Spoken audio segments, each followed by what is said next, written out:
Alhamdulillah sehat Pak Ul. Alhamdulillah sehat Pak.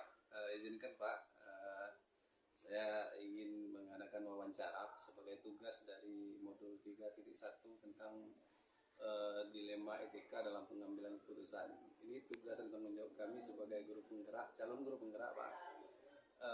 Harus mewawancarai kepala sekolah sebagai puncak pengambil keputusan di tingkat tertinggi di sekolah Pak. Terima kasih atas waktu yang Bapak berikan Pak. Sebelumnya izinkan saya Awal Ilmi, calon guru penggerak Angkatan 9 dari SMK Negeri 1 Tanjung Raya, ingin mewawancarai Bapak Dr. Andos Kamroni Purnamera sebagai pimpinan saya di sekolah ini, dan saya juga bertugas di sekolah ini.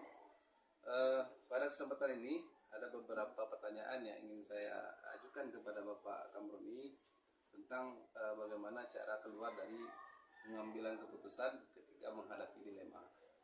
Begini Pak, apakah ketika Bapak menjadi kepala sekolah, selama Bapak menjadi kepala sekolah, mempunyai masalah-masalah yang membuat Bapak sulit untuk memutuskan Pak? Karena kedua-duanya sama-sama benar Pak. Artinya ketika satu masalah ini Bapak hadapi, Bapak membenarkan masalah ini, dan satu masalah lagi berhadapan dengan waktu yang sama dan kedua-duanya sama benar Pak.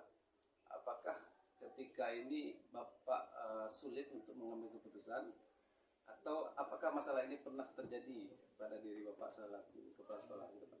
Baik, terima kasih Pak Ul. Menyikapi dari apa yang dipertanyakan tentang masalah dua versi dalam kondisi sama-sama benar, bagaimana saya melakukan, apakah itu pernah terjadi dalam diri kepala sekolah sebagai pimpinan? Alhamdulillah Pak Ul, belum ada yang saya temukan dalam posisi yang sama, ini yang benar, ini benar, dan saya melakukan keputusan. Belum pernah saya mencoba atau menghadapi hal-hal seperti itu. Baik Pak, terima kasih. Dalam artian yang saya tangkap di sini, dilema tentang mengambil keputusan dalam dua masalah yang kedua-duanya harus diambil dalam waktu cepat dan kedua-duanya benar gitu, belum pernah Bapak alami gitu ya Pak. Terima kasih Pak. Pertanyaan berikutnya Pak, kalaupun belum pernah Pak, ketika kita berhadapan dengan satu masalah, misal nih Pak, siswa yang sebagaimana kita ketahui bahwasanya SMK itu identik dengan siswa laki-laki yang cenderung agak nakal gitu Pak dibanding SMA. Ketika berhadapan dengan siswa dalam hal masalah disiplin, terlambat misalkan, dan sudah diberi konsekuensi atau hukuman dari wakil kesiswaan, ternyata kesiswaan tidak mampu mengambil keputusan dari konsekuensi yang sudah diambil dan dilimpahkan kepada Bapak selaku kepala sekolah. Bagaimana cara Bapak menyikapinya dengan baik Pak? Artinya bisa keluar dari masalah ini dalam hal siswa tadi menerima kesalahan yang sudah dia buat. Oke, terima kasih. Memang di sekolah ini aturan-aturan kita lakukan tentang disiplin memang berjenjang, yang mulai dari bawah, mungkin dari kelas, BK, kemudian itu ada namanya ketua jurusan, dan terakhir wakil kesiswaan. Nah, apabila kasus seperti itu sudah sampai ke wakil kesiswaan, itu wakil kesiswaan tidak bisa mengatasi masalah itu. Memang dalam konsekuensinya wakil kesiswaan memberikan masalah itu kepada kepala sekolah. Ketika berhadapan dengan kepala sekolah, tentu kepala sekolah tidak semudah itu mengambil keputusan. Kemudian kepala sekolah dalam hal ini melakukan keputusan, tentu ada dulu rasanya untuk pemanggilan orang tua yang bersangkutan. Kepada yang bersangkutan kita surati orang tuanya, kemudian kita adakan dialog diskusi dengan orang tuanya, bagaimana anak ini bisa setelah dilakukan pembinaan oleh kepala sekolah, mungkin bisa melalui surat perjanjian. Kemudian surat perjanjian itu ditandatangani oleh orang tua yang bersangkutan, dan kemudian ditandatangani juga oleh anak yang bersangkutan. Kemudian anak ini setelah itu surat itu dibacanya. Nah, Kemudian kita beri anak ini perhatian khusus kepada anak seperti ini, karena kadang-kadang kita di sekolah kita harus paham juga, kadang anak ini mungkin dilema di rumah tangganya, mungkin ada yang keluarganya kurang harmonis, itu bisa merembes ke sekolah. Kadang-kadang masalah ekonomi juga bisa anak ini berpengaruh sangat besar ke sekolah. Disitulah saya sebagai pimpinan harus bisa bijak-bijak melakukan hal ini. Kapan perlu anak-anak seperti ini kita berikan perhatian khusus, kita bantu dia. Kita berikan beasiswa anak ini. Maka kepala sekolah sendiri sudah pernah melakukan membantu terhadap anak-anak yang rasanya perlu butuh perhatian khusus. Nah, alhamdulillah itu pernah saya lakukan di sekolah kita ini. Alhamdulillah sudah tamat ini Paul. Jadi mudah-mudahan begitu cara saya melakukan pembinaan kalau memang sampai masalah itu kepada kepala sekolah. Sekian. Baik Pak, terima kasih.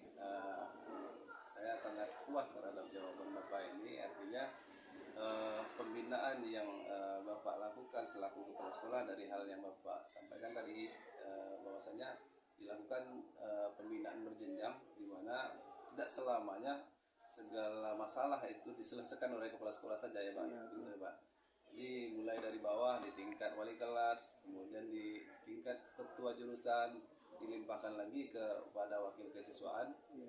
Dan apabila wakil kesiswaan melimpahkan kepada kepala sekolah, di sini Bapak selaku penanggung jawab putusan itu melakukan pembinaan dengan pemanggilan orang tua, pendekatan persuasif, bahkan ada masalah penyelesaian masalah apabila itu terjadi di lingkungan keluarga ya Pak ya.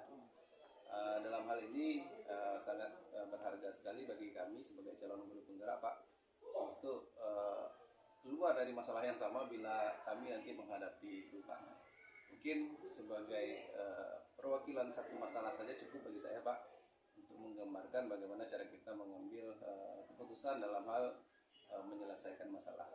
Mungkin itu saja Pak. Siap Pak. Wawancara kali ini mohon maaf apabila banyak salahnya Pak. Terima kasih Pak. Sama Pak. Assalamualaikum. Sukses. Terima kasih Pak. Assalamualaikum warahmatullahi wabarakatuh.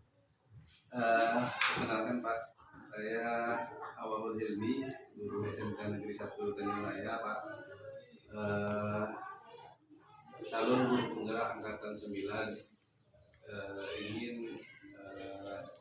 meminta kesempatan atau waktunya Pak untuk sedikit wawancara tentang tugas kami Pak di modul 3.1 tentang dilema etika dan pengambilan keputusan. Terima kasih atas waktu yang sudah Bapak berikan. Di sini hanya beberapa pertanyaan yang ingin saya sampaikan Pak. Di antaranya kurang lebih 1 atau 2 tahun ya Bapak di sini Pak. 1 tahun, belum 1 tahun ya Pak. Adakah kira-kira permasalahan yang menurut Bapak menjadi dilema bagi Bapak untuk mengambil keputusan yang ada di sekolah ini Pak? Terima kasih. Bismillahirrahmanirrahim. Assalamualaikum warahmatullahi wabarakatuh. Saya Lintas Saudari Program. Tentang pertanyaan tadi langsung saja mungkin apa sih dilema dalam pengambilan keputusan. Setiap permasalahan itu pasti ada. Mau dan itu pasti ada. Tapi kalau saya di sini ya mempelajari masalah. Dalam mempelajari masalah itu adalah contoh kami di sini. Saya pindah di sini adalah tanggal 10. Kemudian itu sedikit kita beranjak dari kuasa guru regulasi pertama, sehingga kita mempunyai data, mempunyai bukti yang jelas sehingga nanti bisa menyelesaikan masalah. Kemudian dapat permasalahan itu kita analisis, kemudian pasti tindakan kepada contoh. Kita di sini biasanya dulu sebelum saya datang ke sini jam 8 menghadapi jam 8. Sekarang kita ada coba rubah gimana sih kalau kita bisa masuk ke jam 7 sesuai dengan regulasi. Karena kita di Kemenak sendiri itu adalah aturannya adalah masuk jam 7, kemudian jam 10 baru masuk jam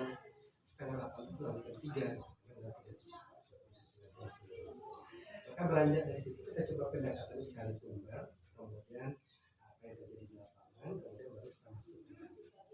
Sehingga nanti guru-guru yang menerima keputusan itu tidak merasa itu merugikan dia, tapi adalah kita sampaikan apa sih manfaatnya untuk masuk ke ini. Kemudian nanti apa sih kalau seandainya tidak jalan aturan ini, apa sih yang kita lakukan, sehingga nanti guru tidak merasa permasalahan dalam menjalankan keputusan. Ya, Pak, terima kasih Pak. Yang saya tangkap ini mungkin kira-kira dari pemahaman saya yang pertama saya sampaikan. Bahwasanya pertama, apabila terdapat kasus sebuah masalah dalam pengambilan keputusan, pelajari dulu ya Pak. Pelajari dulu kasusnya seperti apa, apakah tingkatannya bisa dipecahkan dalam waktu singkat atau lama, kemudian ambil kebijakan tentang saya cari sumber data yang kuat ya. Iya betul, cari sumber datanya dulu ya Pak. Ya. Nah, jadi dari dua kesimpulan yang Bapak sampaikan tadi, dalam mengambil keputusan tentunya kita harus menggunakan sumber dan apa namanya itu Pak, mempelajarinya kasus dengan betul-betul dulu ya Pak. Oke, mungkin satu aja pertanyaannya Pak. Dalam mencapai pengambilan keputusan tadi itu Pak, adakah kira-kira tantangan-tantangan atau hambatan-hambatannya Pak yang mungkin terjadi Pak? Artinya kalau seandainya ada hambatannya, bagaimana kita keluar dari permasalahan itu Pak? Kalau saya sih hambatannya pasti ada, tapi adalah cara menyikapi hambatan itu adalah di dalam mengambil keputusan itu pasti ada orang yang kontra ya. Betul. Tapi adalah kita pelajari dulu kenapa kenapa dia kontra dengan keputusan. Makanya kita jelaskan secara umum, kemudian apa sih kenapa keputusan kita ini. Kita jelaskan secara detail kenapa sih keputusan ini. Udah mulai dari kita menghadapi pelaku. Kalau seandainya kita sebagai kepala madrasah, kita misalnya ragu wajib jam 7, kita harus jam 10 jam 7 terus. Tidak, kita bisa, kenapa dia nggak bisa? Atau mungkin guru harus masuk pas berbunyi, kita harus rapi, atau mungkin seperti itu. Mulai dari diri kita sendiri. Baik Pak, jadi intinya kita mulai dari diri kita sendiri dan kita mencontohkan langsung gitu ya Pak ya. Nah, dengan begitu mungkin akan lebih mudah dipahami tentang aturan yang kita sepakati. Terima kasih Pak atas kesempatannya Pak. Saya senang sekali mendapat pengalaman ini dari Bapak. Mudah-mudahan berguna bagi saya Pak sebagai calon guru penggerak angkatan 9. Terima kasih Pak. Assalamualaikum warahmatullahi wabarakatuh.